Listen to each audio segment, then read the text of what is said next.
नमस्कार मित्रों, राधे राधे। वैदिक कल्चर में आपका स्वागत है। मित्रों, आप ये जीवन में सोचते हैं कि हम कुछ पाप करते हैं तो भगवान हमें देखते नहीं हैं, हम अच्छा कर्म करते हैं तब भी हम परेशान रहते हैं। तो मित्रों, आज की कथा से आपको ये समझने को मिलेगा कि आप एक बार भी अगर भगवान का नाम लेते हैं तो आपको उसका पुण्य फल कितने हज़ारों गुना आपको बढ़कर मिलता है, आप स्वयं भी नहीं सोच सकते हैं। मित्रों, एक बार राजा जनक का जब समय पूरा हुआ, राजा जनक बहुत ध्यानी योगी व्यक्ति थे। राजा जनक जब परलोक जाने का समय आया तो उन्होंने अपने ध्यान योग से अपना शरीर जब छोड़ा, शरीर छोड़ते ही एक विमान आया उनको लेने के लिए। 4 पार्षद आए। जब 4 पार्षद आए उनको लेकर जाने लगे तो मित्रों, उनका स्वर्गारोहण होना, तब वैकुंठ की यात्रा करनी थी। जब रास्ते में जा रहे थे तो उनको एक क्षण के लिए नरक का दर्शन करना पड़ा।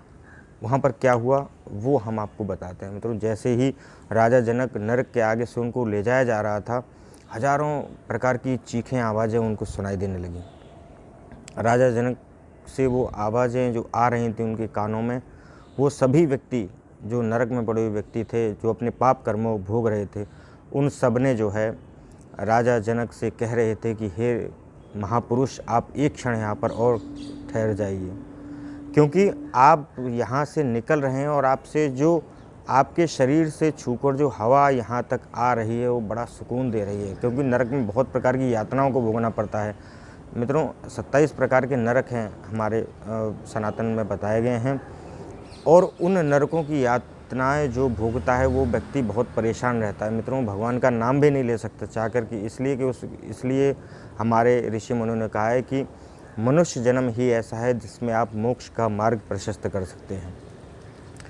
आगे जैसे ही उनके कानों में आवाज़ पड़ी, राजा जनक वहाँ पर रुक गए। सारथी को बोले कि एक में यहाँ पर रुकिए, क्या बात है। तब नरक में पड़े हुए व्यक्ति जो है कहने लगे कि हे राजा, आप एक क्षण यहाँ थोड़ी देर और रुक जाइए, क्योंकि आपके रुकने से हमें सुकून हो रहा है, हमारी आत्मा को बड़ी शांति मिल रही है और हमें कष्टों से मुक्ति मिल रही है। ऐसा लग रहा है कि हमारे जो है सभी प्रकार के पाप जो है नष्ट हो रहे हैं। राजा जनक सुनकर वहीं पर रुक गए। जैसे ही रुके, यमराज वहाँ पर आ गए। यमराज ने कहा, हे राजन, आप यहाँ से चलिए, यहाँ आपको नहीं रुकना चाहिए। राजा ने कहा, क्यों? बोले, ये लोग पापी व्यक्ति हैं, इन्होंने बहुत सारे अनेक प्रकार के पाप किए हैं, दूसरों का धन छीना है, दूसरों की स्त्रियों के साथ में दुष्कर्म किया है, अनेक प्रकार के जो भी पाप कर्म होते हैं वो सब इन्होंने घोर पाप किए हैं, तब इनको इस घोर नाम के नरौरव नाम के नरक में डाला गया है। तो आप यहाँ पर रुकेंगे तो ठीक नहीं होगा। राजा जनक ने यमराज की बातें सुनी और कहा कि नहीं, मैं ऐसा नहीं जा सकता, क्योंकि राजा जनक बहुत ही धार्मिक प्रवृत्ति के मनुष्य थे। उनके सामने कोई यदि व्यक्ति जो है परेशान है कि इस व्यक्ति के कष्ट की कैसे निवृत्ति हो। राजा जनक ने यमराज से कहा कि यमराज जी, आप ये बताएं, इन जो कष्ट नरक में पड़े हुए व्यक्ति हैं, इनकी मुक्ति कैसे हो। राजा जनक से यमराज ने कहा कि इनकी मुक्ति हो सकती है, उसका एक ही उपाय है। बोले, क्या उपाय है? बोले, आप यदि अपने जीवन के किए हुए पुण्य कर्म जो है आप इन लोगों को समर्पित कर दें तो ये लोग जो है इस नरक से मुक्त हो जाएंगे और जो है ये स्वर्ग में चले जाएंगे।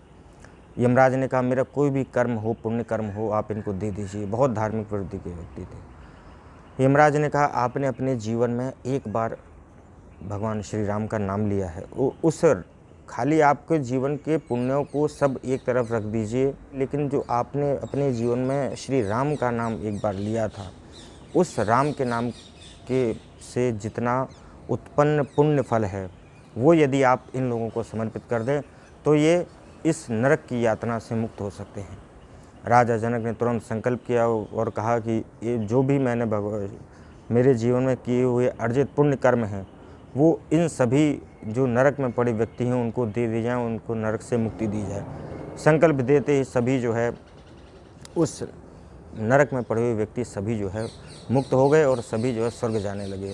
महाराज ने बताया कि आपने अपने जीवन में एक पाप किया है, उस पाप के फल के कारण आपको नरक के दर्शन करना पड़ा है। और वो पाप कर्म कौन सा था?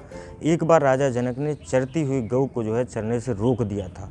उसका इतना बड़ा उनको पाप लगा कि उनको एक बार नरक का दर्शन करना पड़ा। लेकिन मित्रों, जो अच्छे व्यक्ति होते हैं कहते हैं जब उनको नरक भी यदि जाना पड़ता है तो नरक में भी जाके वो लोगों का भला ही करते हैं। तो जितने भी उस समय राजा जनक जब नरक के सामने से एक क्षण का उनको नरक दर्शन का पाप लगा था, लेकिन नरक दर्शन करने वो गए, लेकिन वहाँ भी लोगों को जो है उन्होंने उस नरक से मुक्त कर दिया और सबको स्वर्ग भेज दिया। तो मित्रों यह सच्ची घटना है। आप पद्म पुराण के पाताल खंड के 18वें 19वें अध्याय में इसको देख सकते हैं, क्योंकि हमारे वैदिक कल्चर में जो भी आपको बताया जाता है, जो भी कथा सुनाई जाती है, वो शास्त्र सम्मत होती है।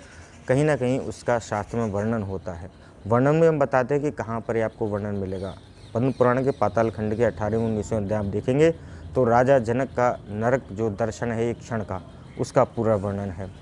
राजा जनक जो वहाँ से जैसे ही उनको पुण्य फल दे के आगे बढ़े, धर्मराज ने राजा जनक से कहा कि आपने जो पुण्य फल दिया है और आपने जो इनको मुक्त कराया है नरक से, इन सभी लोगों ने आपको आशीर्वाद दिया है, तो आपका जो पुण्य फल अभी तक गया था वो दुगना होकर वापस आ गया है। तो ये होता है एक क्षण के भगवान नाम का स्मरण और पुण्य फल जो है भगवत नाग कृपा का, जिससे कि जो है कहते हैं ना, अच्छा आदमी कहीं एक बार भी जाता है ना तो चारों तरफ जो है अच्छे अच्छे माहौल बन जाता है, अच्छा वातावरण बन जाता है। और देखिए आज हम राजा जनक की बातें कर रहे हैं और देखिए बारिश भी शुरू हो गई, कितना आनंद आ रहा है। तो ये थी मित्रों राजा जनक से को जो एक क्षण जो है नरक का दर्शन कराया गया था। नरक में भी जाके उन्होंने नरक में पड़े हुए व्यक्तियों को जो है मोक्ष का मार्ग प्रशस्त किया, सबको जो है स्वर्ग में भेज दिया।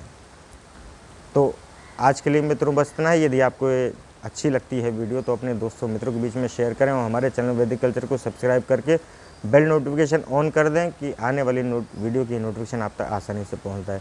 और बहुत अच्छा मौसम है, मौसम का आनंद लीजिए और राधे राधे करते